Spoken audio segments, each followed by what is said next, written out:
Welcome back to another technical deep dive here in the debug zone. Today we're tackling a big question and breaking it down with insights from other users. Hopefully this clears up some misconceptions and helps you get the answer you need. So buckle up, stay a little curious, and let's jump right in.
And that's a wrap.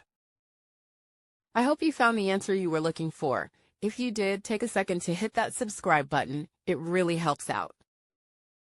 And let me know in the comments which solution worked best for you. See you next time in the debug zone.